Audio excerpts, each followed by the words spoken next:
Live from New Delhi, you're watching DD India News Hour, India's voice to the world. I'm Siddharth Bharadwaj. Coming up in the next hour, Chinese military drills around Taiwan raise tensions. Taiwan condemns it. US says monitoring developments. Tensions simmer in West Asia as Hezbollah's drone attack kills 4 Israeli soldiers in Haifa. Israel says investigation underway. Man with loaded gun arrested at security checkpoint near Republican presidential candidate Donald Trump's California rally. Later released on a $5,000 bail.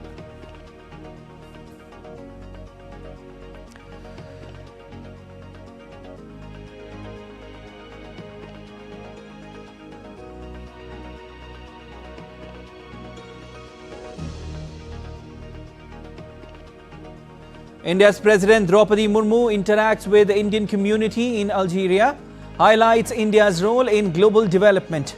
To meet Algeria's President Abdelmadjid Tebboune today.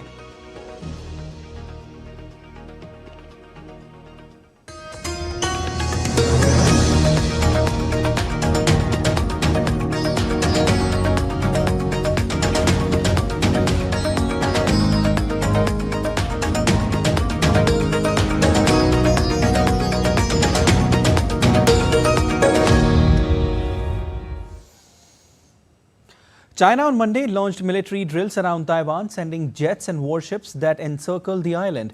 With the drill, Beijing said it aimed at sending a stern warning to separatist forces on the island.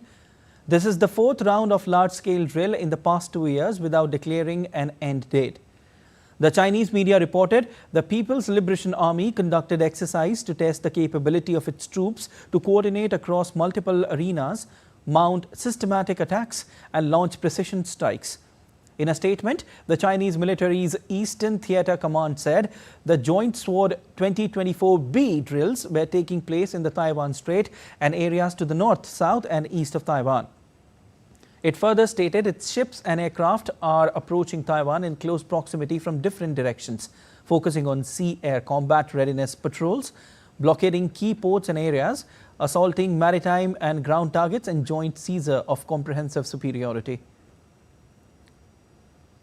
In response, Taiwan has parked its Mirage 2000 fighter jets at Hsinchu Air Base, condemning China's drills. Taiwan's National Security Council and Foreign Minister said Taiwan remains moderate and will peace and stability in the region.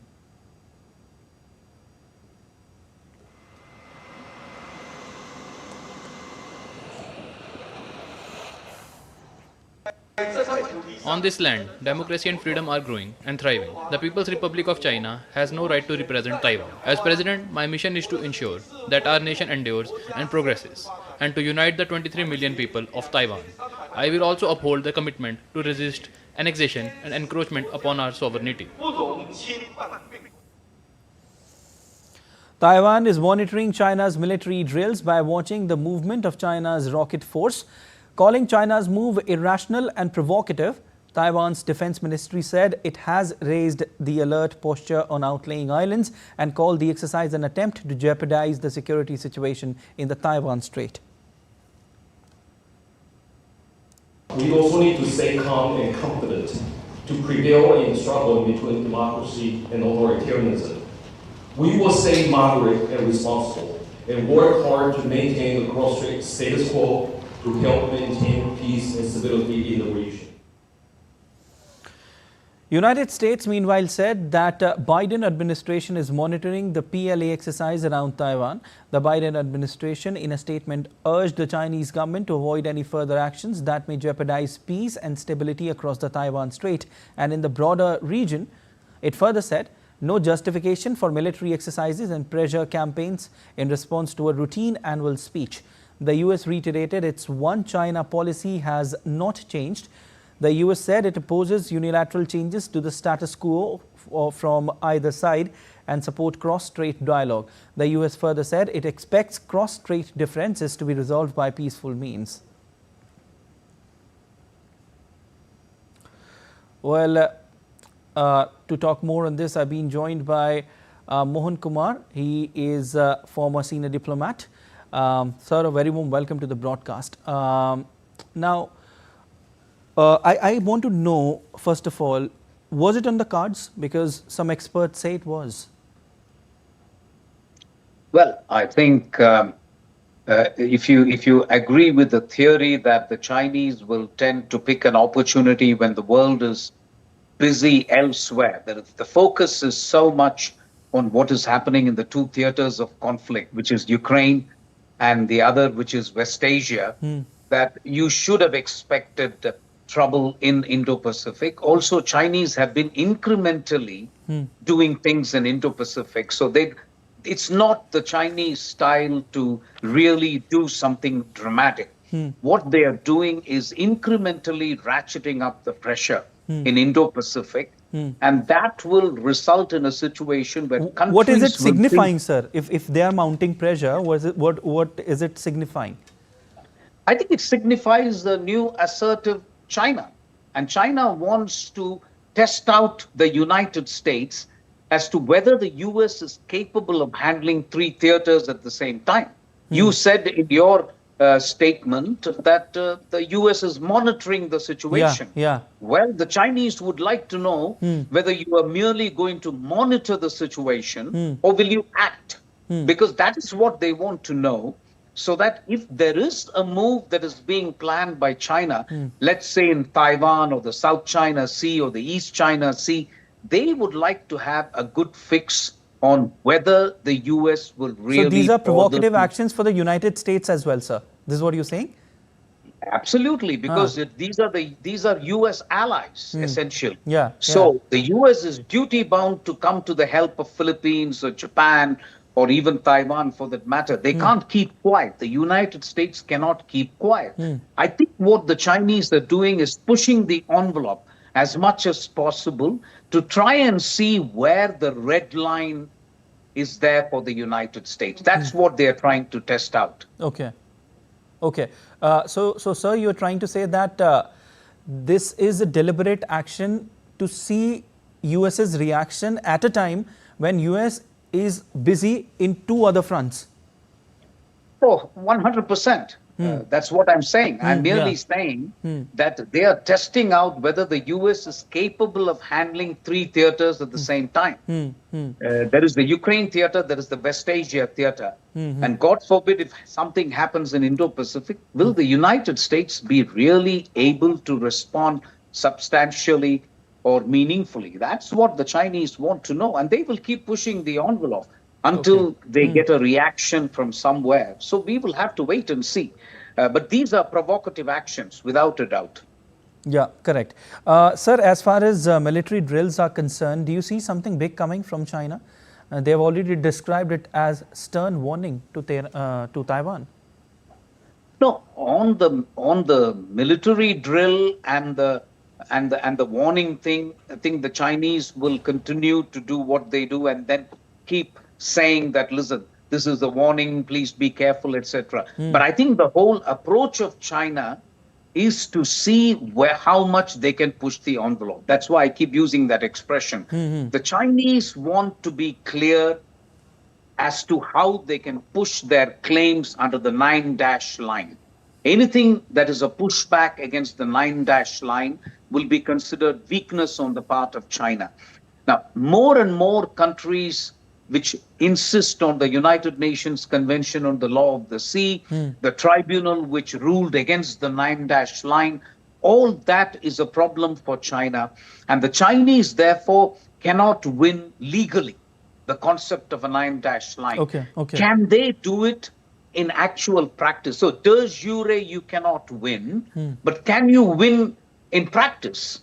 And that is what the Chinese are trying to do. So legally, they may have lost it because of the UNCLOS and so on. But ownership, as you know, is 90% of property. So in terms of maritime lines, can China try and see if they can actually change the facts on the ground? That is the attempt by China. They will not do it all at one go. They will do a bit of nibble and gobble here, a bit of nibbling there. And therefore, they have 2 or 3 theaters where they will play around with. But I think that whole attempt by China is to see, can we change the facts on the ground irreversibly, so that one fine morning you wake up and find, after all, even during Obama's time, there was a commitment to the United States that the Chinese will not have artificial installations, so on, in the South China Sea. They went ahead anyway. They went ahead and have built artificial installations, landing strips, and so on. So these are all parts of an attempt to create facts on the ground which cannot be changed later. So that I see this as a part of a grand design, really, by China to change the facts on the ground. Okay, grand design by China. All right.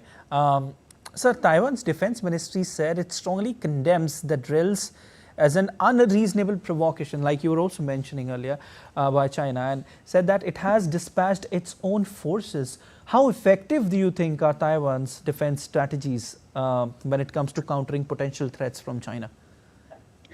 I think for Taiwan, the main thing is virtue signaling, really. I don't believe you should expect Taiwan to contest China all by itself.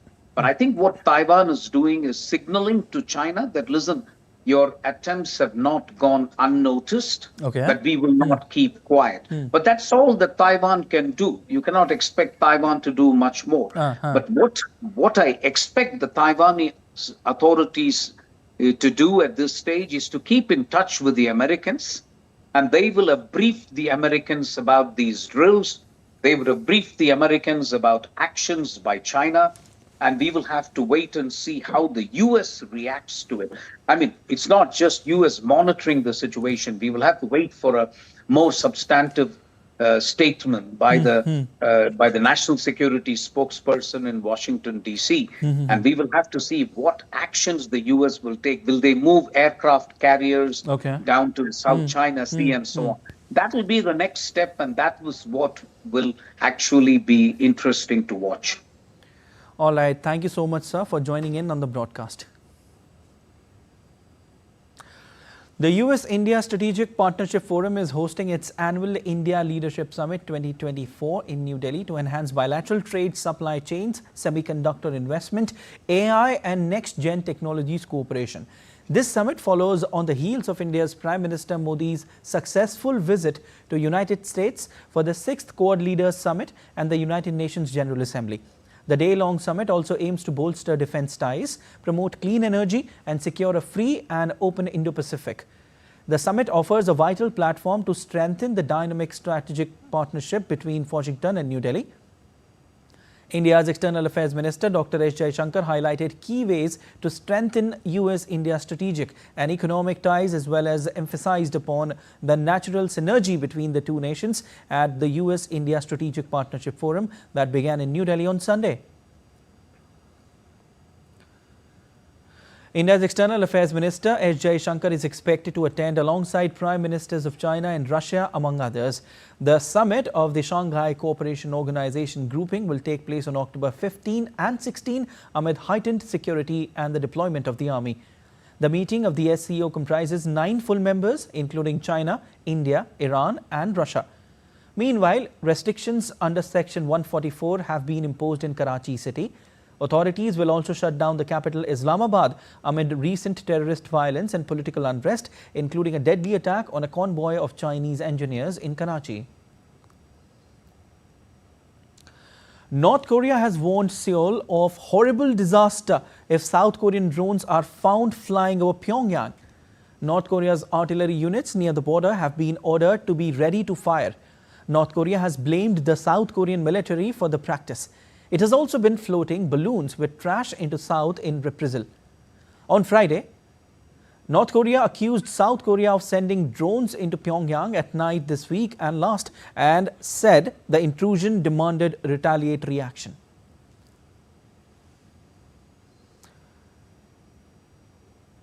Meanwhile, South Korea neither confirmed nor denied it, however, warned of severe consequences. South Korea's military spokesperson claimed North Korean troops were working under camouflage to blow up roads near the west and east coast's border of South Korea. Last week, North Korea's army said it would completely cut roads and railways connected to South Korea. We have identified covers being set up on roads with work being conducted behind them. Preparations are being made to blow up those roads. It's possible that this could happen as early as today, and as North Korea has publicized, they may proceed with the explosions. Still to come on DD India News Hour. Volodymyr Zelensky warned on Sunday that his country's defense alliances must adapt in response to North Korea's increasing support for Russia. UK's foreign minister will join European ministers at the Foreign Affairs Council for the first time in 2 years on Monday.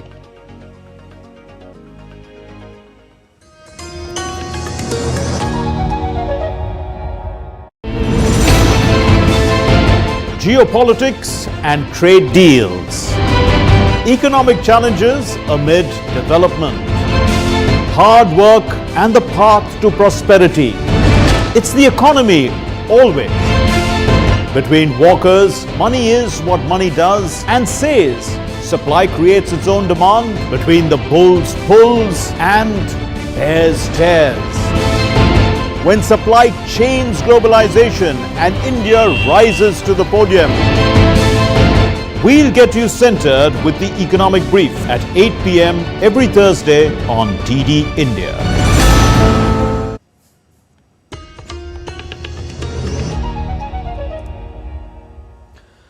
You're watching DD India News Hour. I'm Siddharth Bharadwaj. Updates on West Asia conflict now. Israel's military said a Hezbollah drone had killed 4 soldiers at one of its northern bases on Sunday. The attack on a military training camp near Haifa is the deadliest such assault on an Israeli base since September 23, when Israel increased its attacks on Hezbollah in Lebanon. Emergency services reported more than 60 wounded. The incident occurred reportedly after the Israeli military detected 5 projectiles launched from Lebanon. Sirens were activated in several regions, including Galilee, Haifa Bay, and Carmel. Hezbollah late on Sunday said it launched a squadron of attack drones at Israel's Binyamina camp. The strike was in response to Israeli attacks, including airstrikes on Thursday in central Beirut. In a later statement, Hezbollah warned Israel with more attacks if its offensive in Lebanon continued.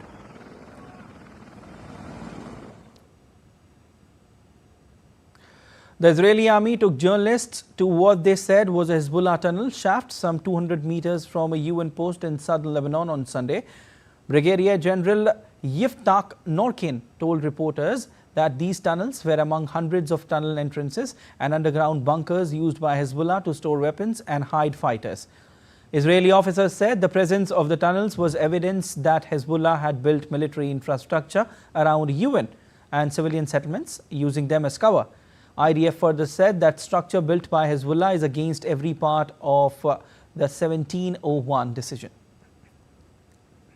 We found in this specific area, the western part of the Lebanese-Israeli border of South Lebanon, we found underground facilities in order to be used by the terrorists to get into these tunnels to invade Israel. The Israeli military also claimed to recover brand new ammunition, mostly made in Iran and Russia. The weapons that we found are from mostly 2 countries, Iran and Russia, but they are also from North Korea. Today we show the box of the rockets with a Russian name coming from the arsenal of the Russian army. We also found several days ago a huge quantity of weapons originally coming from Iran and Russia, brand new. I'm saying brand new. It's totally different that we found in the Hamas side. Hamas are using a lot of weapons, but not so new. Here they're totally and fully new. So they were prepared for attacking us and to prepare to make what we call a huge and large invasion of the north of Israel. The US is deploying an advanced US anti-missile system known as Terminal High Altitude Area Defense, or THAAD, missile battery along with its military personnel to Israel. It is a highly unusual deployment meant to bolster the Israel's air defenses following missile attack by Iran. Pentagon spokesperson described the deployment as part of the broader adjustments the U.S. military has made in recent months to support Israel and defend U.S. personnel from attacks by Iran and Iranian-backed groups. But a U.S. military deployment to Israel is rare outside of drills, given Israel's own military capabilities. A THAAD battery usually requires about 100 troops to operate from ground. It counts 6 truck-mounted launchers with 8 interceptors on each launcher and a powerful radar. The launched weapon can achieve a speed of 6,300 mph and it has range of 200 kilometers. Other specifications include its mass, which is 900 kilograms. It has a length of 20 feet and 3 inches. The booster has a diameter of 13 inch, while the kill vehicle is 15 inch broad. It deploys kinetic kill kit technology, which destroys missiles by colliding. Lockheed Martin, the biggest U.S. arms maker, builds and integrates the THAAD system, which is designed to shoot down short, medium, and intermediate range ballistic missiles.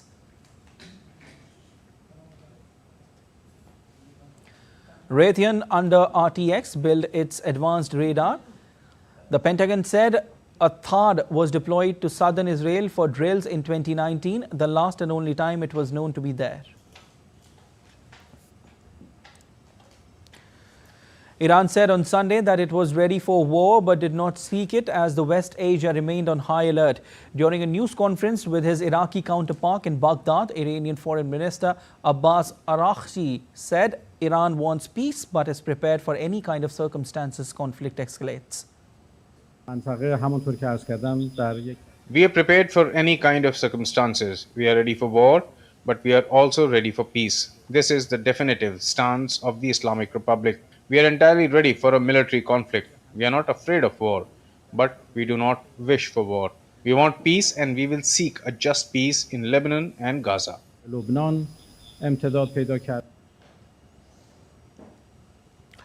And breaking news coming in, India has slammed Canada. External Affairs Ministry in a statement said, and I quote, "We have received a diplomatic communication from Canada yesterday suggesting that the Indian High Commissioner and other diplomats are persons of interest in a matter related to an investigation in that country. The government of India strongly rejects these preposterous imputations and ascribes them to the political agenda of the Trudeau government that is centered around vote bank politics." And Dear India's Meghna Dev joins us for more on this. Meghna, what's the latest that you're getting for us on this?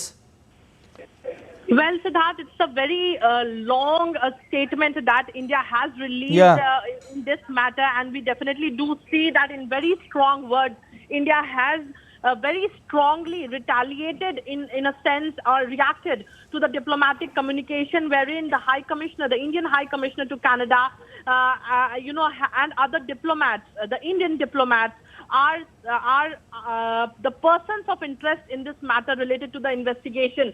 We definitely know that time and again India has been saying that we need to have the proof or the evidence, but till now, as this statement follows, that the statement reads that since Prime Minister Trudeau had made certain allegations in September 2023, the Canadian government has not shared a shred of evidence with the government of India, and the government of India has time and again requested for evidence on this investigation.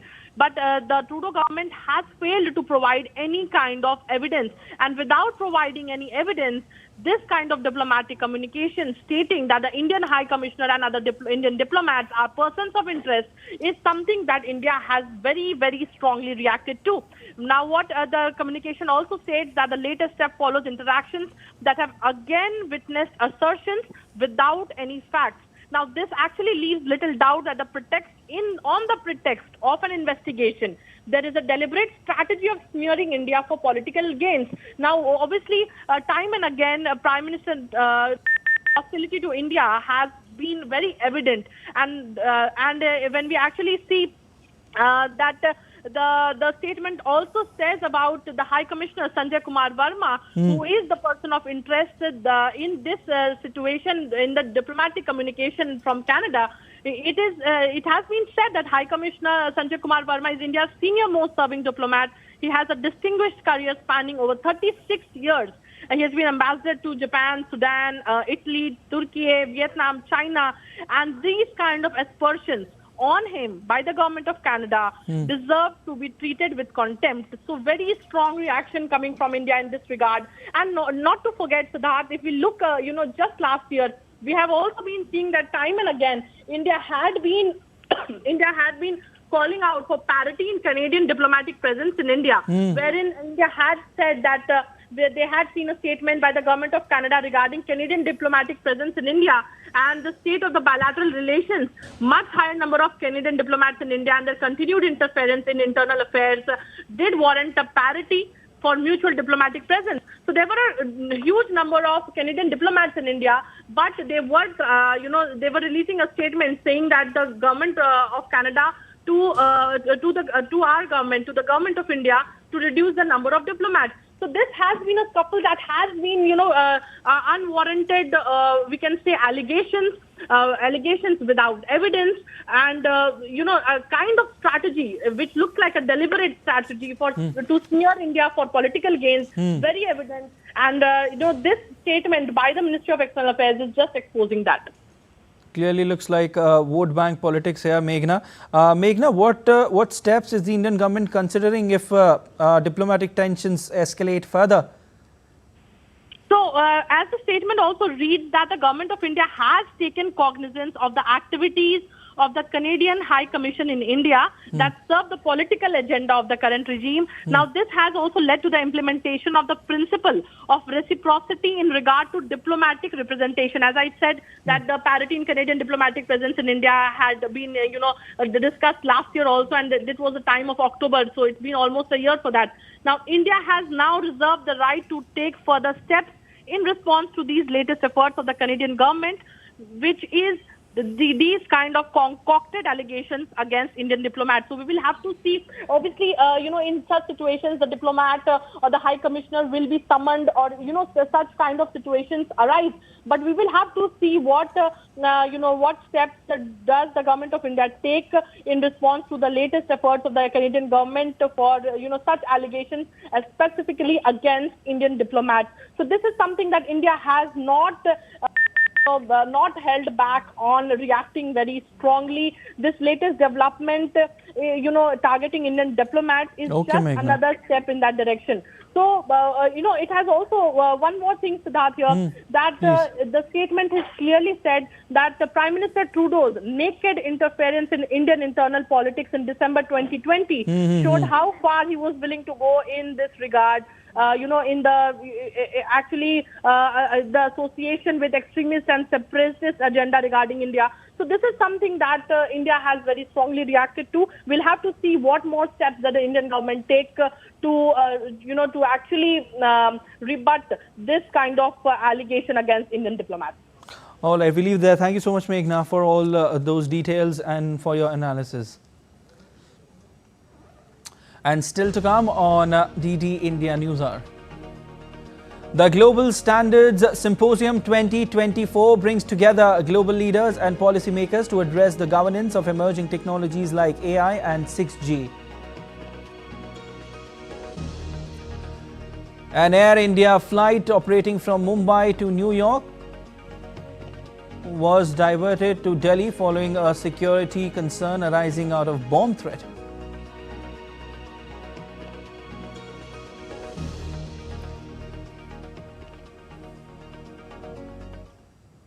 Well, and a quick recap of the headlines. Chinese military drills around Taiwan raise tensions. Taiwan condemns it. US says monitoring developments. Man with loaded gun arrested at security checkpoint near Republican presidential candidate Donald Trump's California rally, later released on a $5,000 bail. India's President Droupadi Murmu interacts with the Indian community in Algeria, highlights India's role in global development to meet Algeria's President Abdelmadjid Tebboune today. A man arrested at a security checkpoint near Republican presidential candidate Donald Trump's California rally on Saturday faces gun charges. The 49-year-old man, identified as Las Vegas resident Wem Miller, was found in possession of loaded firearms, multiple passports and a fake license plate. Riverside County Sheriff said he believed his department prevented another assassination attempt. What we do know is he showed up with multiple passports with different names, an unregistered vehicle with fake license plate, and loaded firearms. If you're asking me right now, I probably did have deputies that prevented the third assassination attempt. However, jail records show Miller was released on $5,000 bail on Saturday after being charged. He could not immediately be reached for comment on Sunday. Trump's rally on Saturday took place in the Coachella Valley, an area known for its annual music and arts festival. With just weeks to go before Election Day, U.S. Vice President Kamala Harris and her rival, former U.S. President Donald Trump, hit the campaign trail hard this weekend, targeting key battleground states. Both are seeking every last advantage as new polls reveal an intensely close race for the White House, with Harris struggling to energize some traditional Democratic voters. Here's the latest from the campaign trail. U.S. Vice President Kamala Harris touched down in North Carolina, a state still reeling from the devastation of a hurricane that struck the southeast 2 weeks ago, claiming more than 235 lives. Without naming her rival, Harris condemned those spreading disinformation, suggesting Trump's criticism of federal relief efforts amounted to a political attack on those trying to help storm victims. Moments of crisis, I believe, do have a way of revealing the heroes among us, the angels among us, and of showing us all the best of who we are. And these hurricanes have revealed heroes around all of us. Heroes who do not ask the injured or stranded, whether they are a Republican or a Democrat, but who simply ask, "Are you okay?" Who ask, "What can I do to help?" Meanwhile, Donald Trump continues to raise the bar on the immigration. In a 92-minute rally speech in Arizona, he promised to beef up border security, vowing to hire 10,000 new border agents and to secure pay raises and bonuses for existing personnel. But after I win, I will be asking Congress immediately to approve a 10% raise. I haven't had one in a long time for all agents. And a $10,000 each retention and signing bonus. So we're going to retain them. We're going to retain them. As tensions rise in West Asia, Trump also took aim at President Joe Biden's foreign policy, claiming Biden's slow response to Israeli Prime Minister Benjamin Netanyahu has left allies vulnerable. With stakes higher than ever, both Harris and Trump will campaign Monday in the biggest swing state prize, Pennsylvania. Speaking at a rally in Greenville later on Sunday, Harris accused Trump of not being transparent with voters, pointing to his refusal to release his medical records or sit down for an interview with CBS's 60 Minutes news program. The race remains too close to call, with just a few weeks left to polling. A media poll shows Harris with narrow leads in Arizona, Georgia, and Michigan, while Trump is up in Nevada and Pennsylvania. Both are tied in critical states like North Carolina and Wisconsin. With just weeks until Election Day, both campaigns are pulling out all the stops, knowing the outcome could hinge on a handful of battlegrounds. Harshita Oberoy's report for DD India.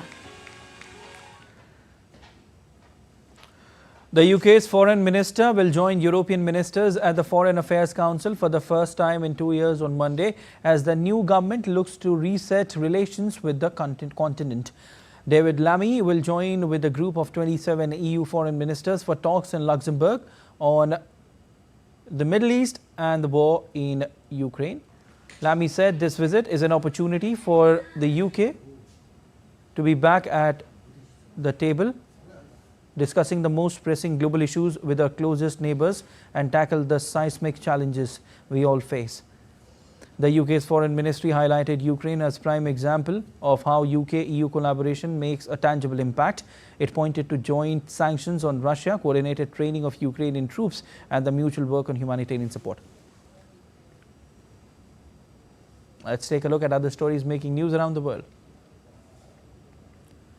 The Sama Bajau community, also known as sea nomads of Malaysia, are facing eviction as authorities claim they have been inhabiting protected park areas, though efforts are being made by authorities to resettle them to another coastal location.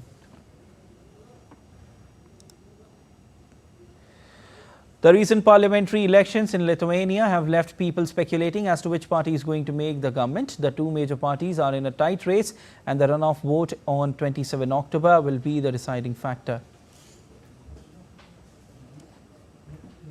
A Nigerian town boasts of high twin birth rate with around 2,034 twin births recorded 4 years ago. And Igbo Ora boasts of record twin births every year, which scientists owe to genetic factors. The town celebrates these births with cultural event annually.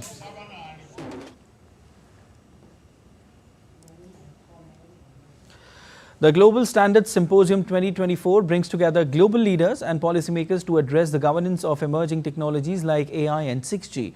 Hosted by the International Telecommunication Union and the Government of India, it sets the stage for the World Telecommunication Standardization Assembly in New Delhi this October. In an era of unparalleled technological evolution, the Global Standards Symposium 2024 emerges as a beacon of foresight. Hosted by the International Telecommunication Union in New Delhi, this pivotal event brings together global leaders, policymakers and innovators to forge a cohesive approach to the governance of emerging technologies. With the rapid rise of 6G and transformative innovations like artificial intelligence and metaverse, the urgency for international regulatory framework has never been greater. India's Minister of Communication, Jyotiraditya Scindia, quite aptly said that we are on the brink of a new technological era. In India alone, for example, 5G is anticipated to inject an astounding $450 billion into the economy by 2040. And therefore, while we have rolled out 5G across all 36 states and union territories, covering 98% of our districts and 80% of our population in just 22 months, this is not only a feat of India alone, but it highlights the transformative power of standardized innovation. The assembly is expected to bring together close to 2,000 delegates from 193 member countries, global standardization bodies and telecom industry leaders.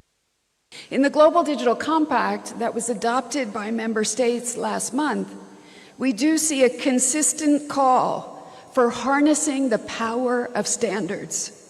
Now it's time to deliver on the promise of that compact. That's where GSS 24 is uniquely positioned to contribute. The symposium isn't just about technology, it's about ensuring that progress is sustainable, inclusive and equitable. With a comprehensive policy framework, it aims to address not only the technical demands of 6G, but also the socio-economic implications. As a crucial platform for defining the standards that will guide our global digital transformation. The future is here and it's being shaped today. With camera person Gaurav Giri and Uttam, this is Tapush Bhattacharya for DD India from Delhi. World Standards Day is being observed all across the globe. Every year, the day is marked on October 14.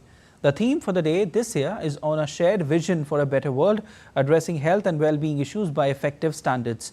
World Standards Day is intended to make the public aware of standards' crucial role in international marketplace.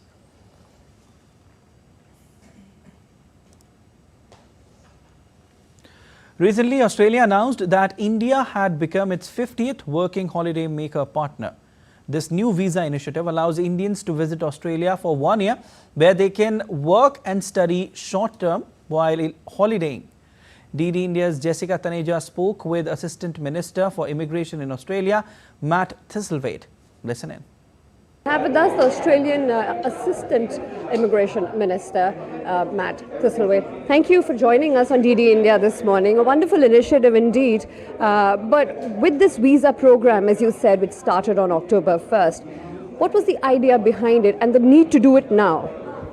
Well, our two Prime Ministers, Prime Minister Modi and Prime Minister Albanese, want to improve opportunities for young Indians and young Australians to collaborate together, and this is an opportunity for young Indians to come to Australia to experience Australian culture and get a taste of what it's like to live in Australia. At the same time, they have the opportunity to work and study, and so there's an economic benefit and partnership between our two great nations as well. Up to 1,000 young Indians will get the opportunity to come to Australia per year, and it's a wonderful opportunity for them to experience Australian culture and get to know Australia. Right. Apart from other capacity building initiatives that the two countries have done, skill building, of course, has also been one of them. As you pointed out, the sectors that could see the students or the people coming to Australia could be hospitality, you said. And what are the other sectors we could look at in terms of how could it benefit the skill building initiatives back in India? Yeah, the agricultural sector is really important to Australia, and that's an area where we tend to find quite a lot of holiday makers working. So they get that skills in agricultural industries and the importance of food production. Hospitality is a big area as well, but there's no restrictions on the industries that young Indians can work in. They can get the opportunity to work in any industry in Australia that they wish for up to 12 months. And they get the opportunity to undertake short courses of study as well. So it's a great opportunity to build those relations between our two nations, and it comes on the back of the fact that there are 100,000 Indians who are granted visas to Australia in either the skilled area or the study area every year, and that's what we want to see, those growing relations between our two great nations and those important people-to-people links growing. And India's External Affairs Minister Dr. S. Jaishankar and Sports Minister Mansukh Mandavia jointly launched V2.0 web portal and mobile app in national capital. Addressing the event, External Affairs Minister said that the web portal is testament of the government's continuing efforts to create more clear, transparent and inclusive mobility for the Indian labour. The upgraded portal offers 24/7 multilingual helplines to provide timely support and features a feedback mechanism to address concerns swiftly. The launch of eMigrate portal V2.0 is a testament to our continuing efforts to create a safer, more transparent and inclusive mobility for Indian labour, and marks a significant milestone in our efforts to safeguard the welfare and interests of our citizens. It also aligns with Goal 10 of the 2030 Agenda for Sustainable Development Goals, which promotes facilitation of orderly, safe, regular and responsible migration and mobility of people. India's President Droupadi Murmu graced an Indian community reception in Algiers on Sunday. The President said that the Indian community in Algeria was a bridge taking forward India's interests and soft power. She added that the Government of India and the Indian society have always valued and appreciated the contribution of the Indian community in enhancing India's position, prestige and standing abroad. भारतीय लोग भविष्य में Algeria के साथ साझेदारी के लिए तैयारी है। अल्जीरिया ने विभिन्न क्षेत्रों में कार्यरत परिश्रमी भारतीय समुदाय एक तरह से भारत के सच्चे राजदूत हैं। ऐसे तो हम लोगों के राजदूत हैं, लेकिन आप भी एक राजदूत का ही काम कर रहे हैं। जब भी आप किसी अल्जीरियाई व्यक्ति से मिलते हैं तो आप उसका परिचय भारत की भावना से करते हैं। आपका संस्कृति, आपके चाल चलन, चेहरा, भावना भारतीयता में भरी हुई है। Let's now quickly take a look at President's itinerary for today. and she's scheduled to pay her respects at the Maqam-e-Shahid, a memorial built in honor of the martyrs of Algerian War of Independence. She will then visit the Mujahid Museum, Roman ruins, mausoleum, and the President will also inaugurate the India Corner at Hama Garden at Jardin d'Essai. Later, the President will meet Algerian President Abdelmadjid Tebboune and hold delegation-level talks, followed by a press statement. In the evening, President Murmu will attend the lunch hosted by President Tebboune. Besides, she will also address the Algeria-India Economic Forum. Finally, at the end of the day, Speaker of the National People's Assembly of Algeria, Ibrahim Boughali, will call on the visiting dignitary. Members of the Indian community in Algeria are all praised for President Droupadi Murmu, saying she is an inspiration. बहुत गर्व की बात है, वो भी पहली महिला हैं, काफ़ी इंस्पायर किया उन्होंने हम सबको, और I can understand that. And Algerians Indians की बहुत रिस्पेक्ट करते हैं, तो काफ़ी देर बाद कोई इतना सीनियर पब्लिक फिगर हमारे देश से यहाँ पे आए हैं. सो आई एम श्योर कि आगे फ्यूचर के लिए, हमारे देश के लिए, अल्जीरिया के लिए भी बड़ी उन्नति की बात होगी. तो काफ़ी गर्व की बात है. एक महिला leader to madam president, it's a big honour for me to see her today. First बार सबसे जब 2015 जब से हम लोग यहाँ रह रहे हैं, पहली बार हमारे कोई भी बड़े लीडर फर्स्ट बार ही आए हैं इधर. सो जब हम लोग को पता चला, 4-5 पहले हम लोग को पता चला कि वो आ रहे हैं, तो हम लोग बहुत एक्साइटेड थे, सारे आदमी एक्साइटेड थे उनसे मिलने के लिए, क्योंकि पहली बार अल्जीरिया में कोई हमारे डेलीगेट्स आए थे, अभी आए हैं, तो बहुत अच्छा लगा. और उन्होंने हमारे संबंध, इंडिया और अल्जीरिया के संबंध के बारे में ये अच्छा से बताए हैं. सो हमको लगता है कि अभी रिलेशन अच्छा बनेगा और हम लोग का बिजनेस और जो अपना देश का जो है वो अच्छा होगा, डेफिनेटली होगा. I feel excited about it and I kind of like her and I'm proud of that moment. An Air India flight operating from Mumbai to New York was diverted to Delhi following a security concern arising out of bomb threat. The aircraft is currently stationed at the IGI airport and all standard safety protocols are being diligently followed to ensure the safety of passengers and crew on board. A joint operation is underway to investigate the threat, with necessary security drills being followed at the airport and required checks being carried out. The airline assured that their colleagues on the ground are working to minimize the inconvenience caused to passengers by this unexpected disruption. And the Chief Secretary of West Bengal has called an emergency meeting with key medical bodies after Federation of All India Medical Association made a nationwide call for boycotting elective services. The Federation members said that they will closely assess the meeting's outcome to ensure it meets the demands of the West Bengal Junior Doctors Front. It added that if the meeting fails to produce satisfactory results, they will proceed with a complete boycott from 15th of October onward. They, however, added that the emergency services will remain unaffected to uphold a commitment to urgent patient care.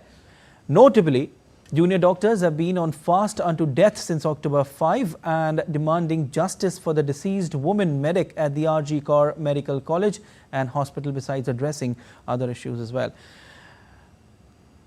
And we've been joined by DD India correspondent Prasenjit, who is joining us from Kolkata to give us more details on this. Prasenjit, first of all, tell us what is the status of the meeting? Look, before that, let me tell you one thing, Siddharth. The condition of the doctors who are in hunger strike deteriorating day by day, or I must say that hour by hour. Just now I have left that location where they are in hunger strike, and their vitals which are getting monitored hour by hour, and it is deteriorating hour by hour. So this is number one. Number two, whatever the meeting you were talking about, that is with the different doctors' body, medical body, and the senior doctors are representing that medical bodies. But the junior doctors, they have talked to the senior doctors, and they are of the same opinion that this is not for any type of a compromise meeting. This should be the meeting to find out the solution.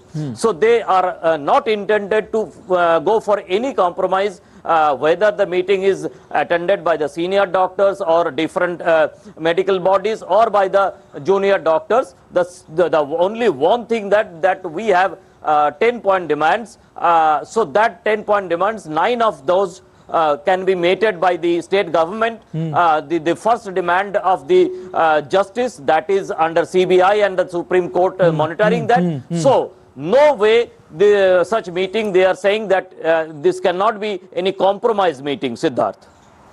All right, we leave it there. Thank you so much, Prasenjit, for your analysis. And you're watching DD India News Hour. Time now for sport, and for that my colleague Deepika Mehto is here.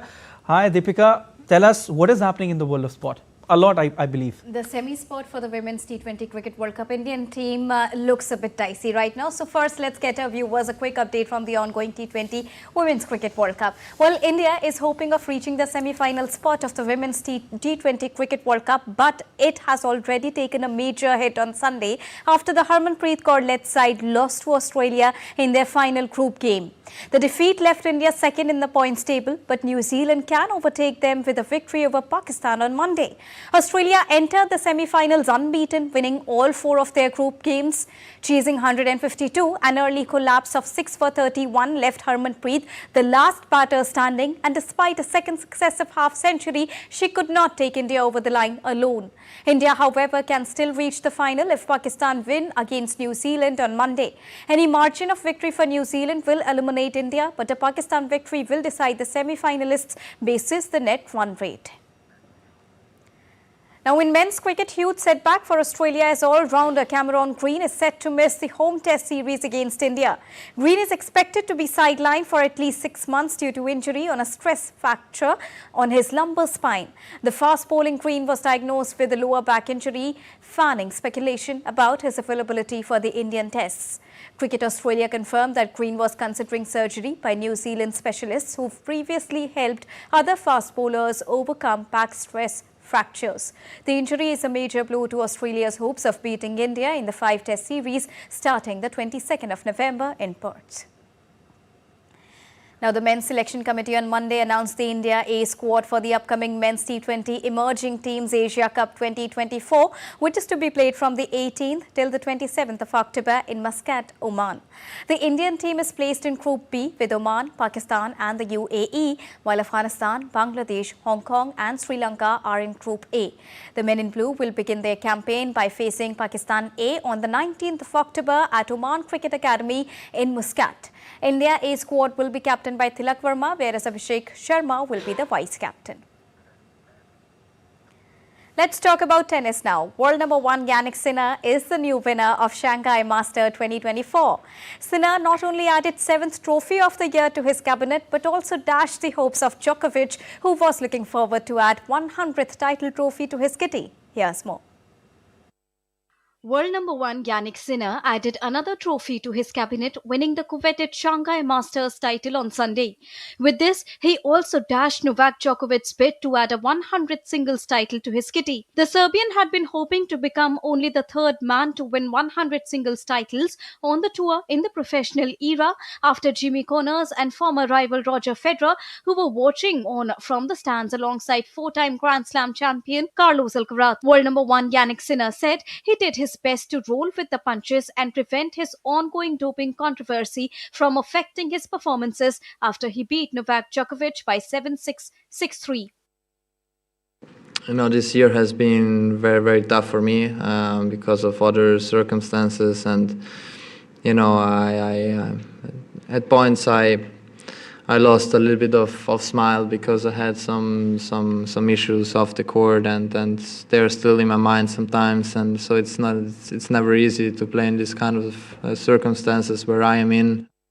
In August, the International Tennis Integrity Agency said Sinner had failed 2 drug tests in March but had been cleared of wrongdoing by an independent tribunal. The tribunal accepted the Italian's explanation that the anabolic agent clostebol entered his system from a member of his support team through massages and sports therapy.